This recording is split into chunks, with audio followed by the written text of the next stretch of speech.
Bueno, bienvenido, doctor Gilbert Matos. El doctor Gilbert Matos, un neurólogo muy conocido de la Sociedad Venezolana de Neurología. El doctor Gilbert Matos, además es profesor universitario de la Universidad de los Andes.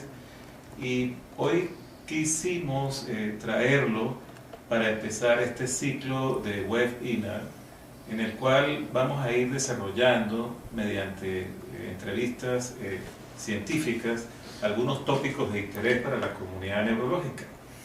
El doctor Gilbert nos ha comentado con mucho interés, ha venido desarrollando un tema que es bastante interesante y versa específicamente sobre esos mecanismos fisiológicos neuronales que subyacen a ciertas emociones y ciertas situaciones en particular. Adelante, doctor, cuéntenos. Muchas gracias, Alfonso. Gracias por la invitación. Primero, esto es una actividad que es importante desarrollar en el seno de la sociedad. El tema que he estado revisando últimamente tiene mucho que ver con cerebro social, ¿okay? La forma como interactúa nuestro cerebro cuando estamos trabajando, cuando estamos, por ejemplo, en la consulta con el paciente, ¿okay? Un aspecto clave que es la empatía, que sería la capacidad de inferir lo que está pasando en la otra persona, ¿okay? Tratar de comprender qué es lo que está ocurriendo en la otra persona. Nos ocurre a nosotros como médicos cuando estamos interactuando con el paciente, y como neurólogos tenemos que aprender a definir qué es lo que está ocurriendo, porque hay patologías que afectan esa capacidad de conexión, ¿okay? Ciertas demencias que alteran la forma de cómo esa persona puede de repente conectarse con el entorno, con los otros que lo rodean. Entonces, pues, considerando que la empatía es un fenómeno donde nosotros podemos tratar de ponernos en los zapatos del otro, podríamos decirlo así, desde el punto de vista teórico hay distintos modelos, ¿okay? Que hablan de que la empatía tiene una fase afectiva y una fase más cognitiva. La fase afectiva tiene que ver con el contagio emocional, con el contagio, la reacción que uno tiene involuntaria al dolor, y la parte cognitiva es ya cuando uno se imagina lo que está ocurriendo frente a uno, ¿okay?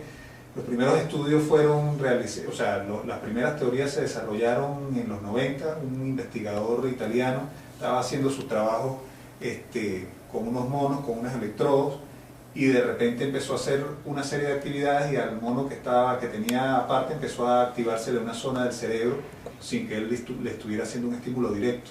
Ahí comenzaron a desarrollarse las teorías de neuronas en espejo, ¿okay? Y posteriormente estudios de neuroimagen han demostrado que hay áreas del cerebro que se activan solamente cuando nosotros observamos a la otra persona realizar algún tipo de actividad. Eso entraría más dentro de lo que sería la empatía afectiva o emocional, que es un contagio inconsciente, podríamos llamarlo así. Y las áreas que se suelen activar en esas circunstancias son a nivel del giro frontal inferior y el lóbulo parietal inferior también. Cuando, por ejemplo, tenemos que experimentar o ver a otra persona sufrir dolor, se activan áreas en nuestro cerebro, lo que sería la ínsula anterior y el córtex del círculo anterior, ¿okay? Entonces, de alguna forma, cuando nosotros estamos expuestos ante otra persona, lo que esa persona está realizando nos contagia, podríamos decirlo así. Nuestro cerebro de forma inconsciente trata de representar en la corteza lo que está observando. Por otra parte, lo que sería la forma cognitiva, la teoría de la mente, es lo que uno piensa que el que está al frente de repente está pensando. Por decir algo, tú ves que una persona está al frente con el ceño fruncido, compungido, y uno dice, bueno, esta persona de repente podría estar molesta o podría sentirse triste. Toda esa elucubración forma parte de la empatía cognitiva, ¿okay? Y también tiene sus estructuras.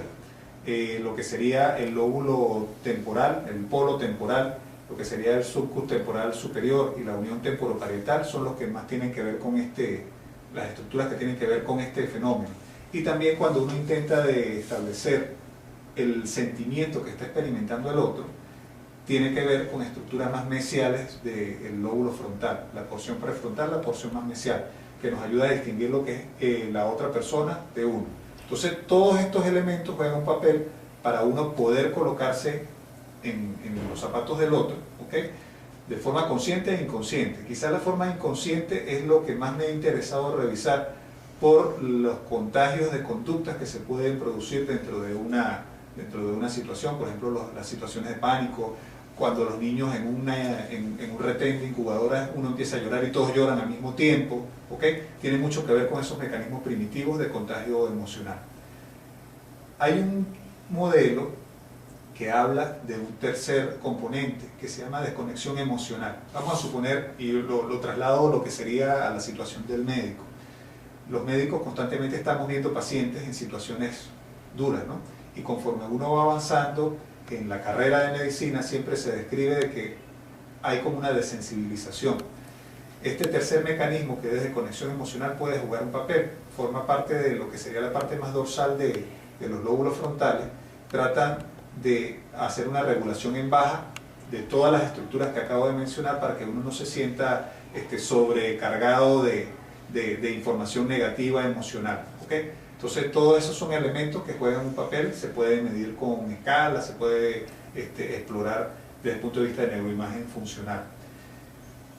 Quizás lo más interesante de todo esto que he estado evaluando es cuando se producen contagios desde el punto de vista del sistema nervioso autónomo. Y en torno a eso hay múltiples trabajos que muestran, por ejemplo, que uno puede tener contagio pupilar, ¿okay? Por ejemplo, se hicieron unos estudios con pupilas retocadas, entonces la foto tenían pupilas más pequeñas, medianas y grandes, y cuando se evaluaba en los sujetos que observaban las fotos, se podría producir una modificación sin que el paciente conscientemente estuviera viendo esa modificación, ¿okay?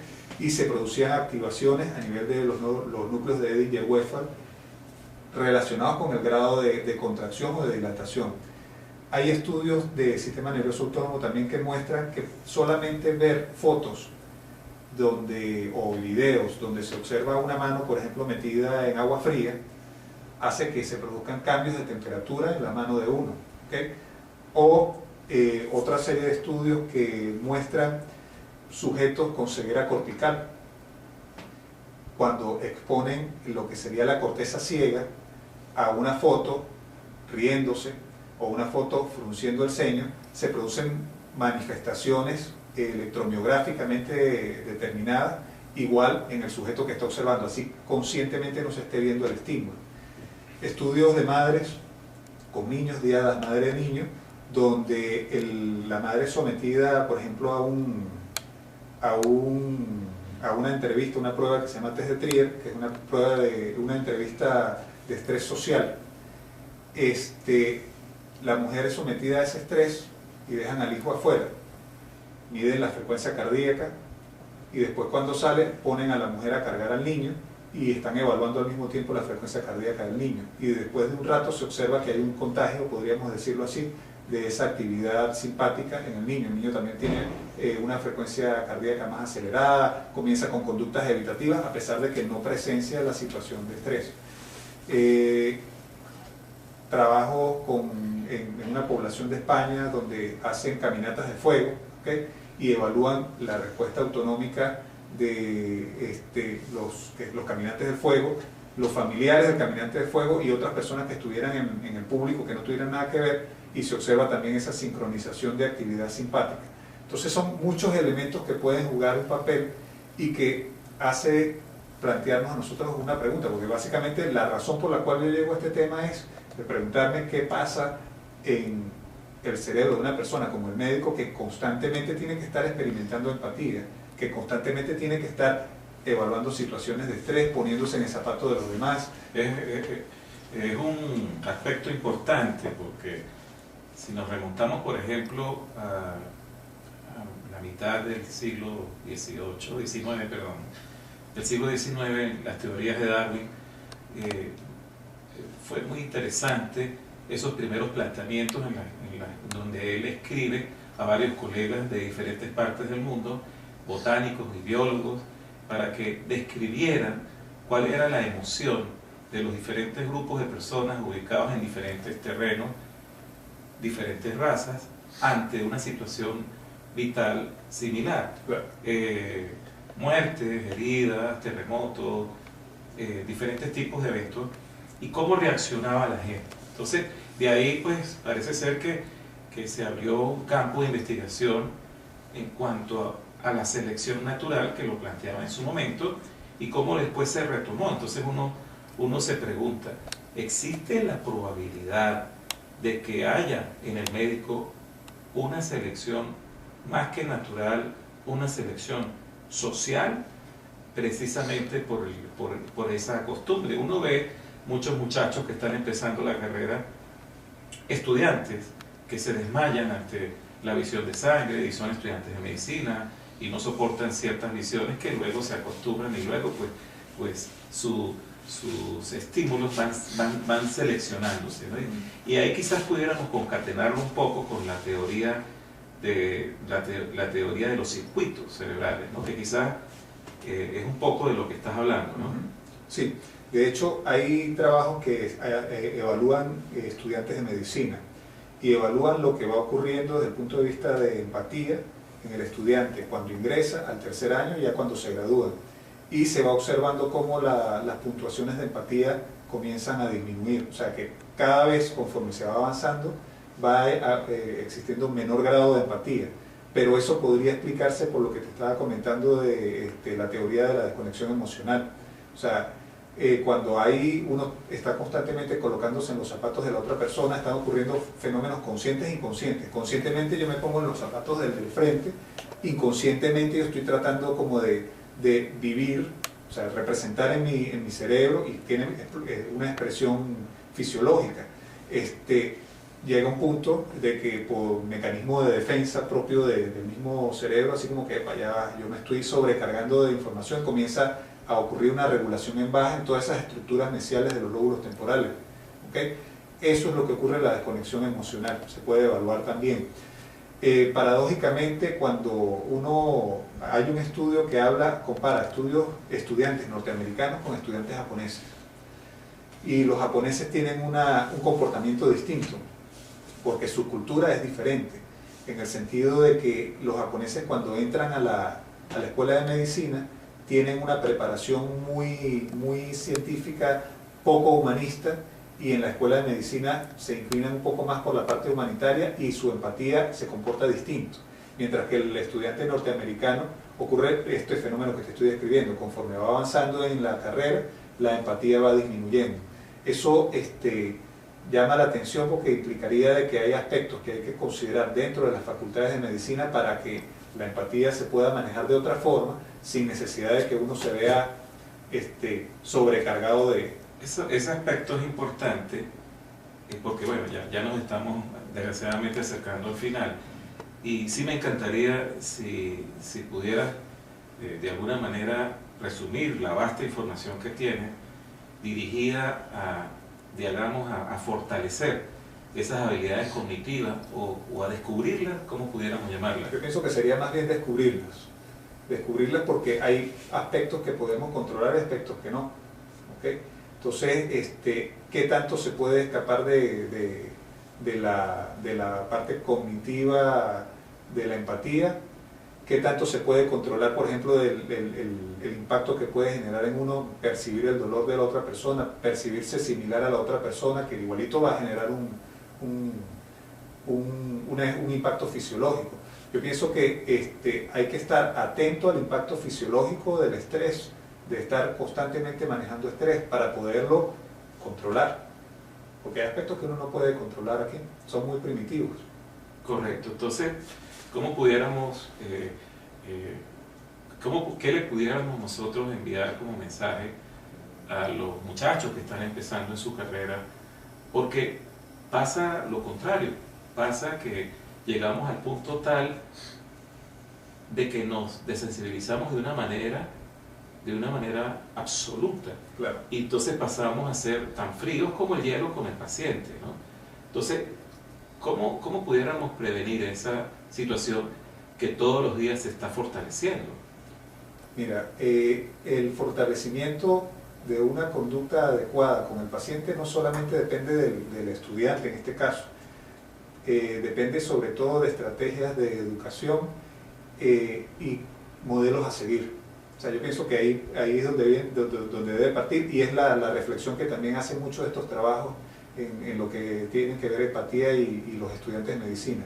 El modelo a seguir, la estructura de la educación, que a veces tiende a volverse una estructura muy vertical, ¿okay? Donde se le da prioridad muchas veces al aspecto académico y se descarta un poco el aspecto humano, ¿okay? Los comentarios que se pueden hacer de repente en círculos mayores dentro del ejercicio de la medicina, que a veces son inadecuados y que se pueden ir reforzando poco a poco, son elementos que pueden distorsionar un poco la forma como se enfrenta al paciente.